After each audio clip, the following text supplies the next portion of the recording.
C.J. Mcrae had a few tackles today, and guy moved from linebacker to defensive end. What have you seen from him this spring in his development? I know he was working a lot across from you today on that Maroon team. With CJ, I'd like to say that he does a lot of things that you really can't coach or teach. He's a freak athlete, probably a sub 4 or 5 guy when he really gets going. Really with him, he knows it's all about learning the technique and the fundamentals of the position, but once he gets that down, he'll be a special player. And then how is kind of implementing this new defense? How much are the similarities now that you've had a full spring to go through, and what differences have you seen in it as well?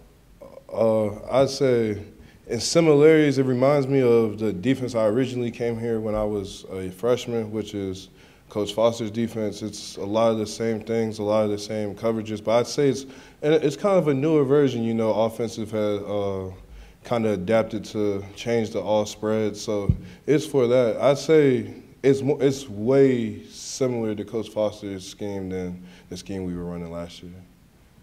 TyJuan, defensive line got in the backfield a lot today. What did you like about the way you guys, not just your group, but on the white team as well, performed up front today? We made it a mission when we went into meetings today that we wanted to show everybody that we can control the trenches as either side, the maroon or the white side, and I think we did a good job. Coach Price always emphasized, you know, playing on their side of the line, and we did a lot of good things. I say still some things to clean up, you know, a lot of technique and fundamental stuff, but when it comes to just playing hard and playing relentless, playing fast, Coach Price has done a good job of just, you know, kind of making sure that we can play fast without thinking and not like having to go through the mental gymnastics and all that. TyJuan, how'd your spring go? Do you feel like you had any areas you wanted to target getting better at? Did you? I wanted to target getting better as a leader. I feel like I always usually say that, and it's harder than what you think because, you know, as a guy who was around a bunch of leaders from when I first got here, around the D-line with Ricky Walker, for example, and even Hewitt, just a recent example. So it's up to me, you know, a guy that's been here around those guys that sees the standard that they set, see the type of attitude they had coming towards practice, and I feel like I improved on my leadership. From a sort of overall perspective of the spring, you know, what were, to you as a veteran who went through quite a few springs with Fuente and his staff, what were the differences, you know, the major differences to you in terms of like structure or anything stand out with this new staff and the way they kind of did spring camp? Competition. I say Coach Pryor emphasized competition, which is, you know, it's great because, you know, with this game you have to be competitive, and we've had a lot of crossover and competition work, which is kind of similar to the last staff. We did have like a lot of crossover work, but with this, it's like we start competition as soon as practice happens. We aim practice with competition. We have at least 2-3 more competition periods in the middle of practice, even with special team. Like, it's a lot of competition periods on that. Like, we broke up into 4 different teams, and, you know, Dax was a captain, Holston, Smith and Chamari was the other captains, and we picked each other, and you know, it makes you compete because it was like a little draft, so it's not like, oh, it was set, these are the ones, these are the twos, these are whoever. So it's like every day you're going out there to compete for a starting spot, so I'd say the competition. Was there an accountability challenge as well this spring? Did a winner get announced on that in terms of the position groups?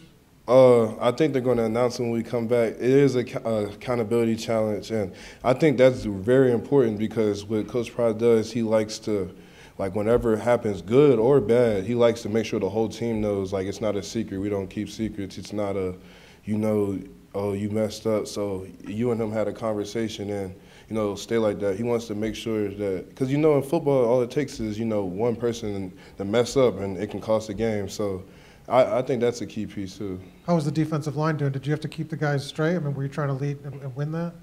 I feel like as a whole and as a group, we did a really good job. The specialists, they're over and beyond on just like doing all the extra stuff. But I felt like as a D-line, I just wanted to make sure we weren't, I wouldn't say the lowest group, but I wanted to make sure we weren't the group that was always when he showed everyone's accountability chart. Because each coach names off their individual player, and if there's a red X, he explains why, academics, missed class or something. I feel like with me, I just wanted to make sure, you know, we were all green checks. And, yeah, you know, it's a competition, so, of course, we wanted to win, but it happens. I give it to the specialists. They stay strong on it. I think I got a red X because I had to use the bathroom during a drill. But other than that, no. When it comes to accountability, pretty accountable. So. What did you want to improve on most from last season? I know you mentioned leadership, but from like a playing standpoint, what did you want to improve most on? And then also, what have you seen from the younger guys, and who's kind of stood out in your eyes? I wanted to improve on my hands, being able to shed blocks, escape blocks, my strike, and also my footwork. You know, basically being a better in the run game. I feel like overall as a defensive end, I feel like I'm better in the pass game, or I've been better in the pass game than I have in the run game. So I made it kind of my goal, my mission to, you know, when I do strike people, it's not just placing my hands, it's striking to control the block and to shed the block. And overall, from them young guys, I feel like Cole Nelson has done a great job just, you know, being coachable every day, coming with the same attitude, showing up ready to work. I say he stood out the most to me, but overall, for like, let's say a new guy who just got there, I say Bryce Goodner, he's pretty physical up in the middle. He just moved from O-line to D-line, and we call him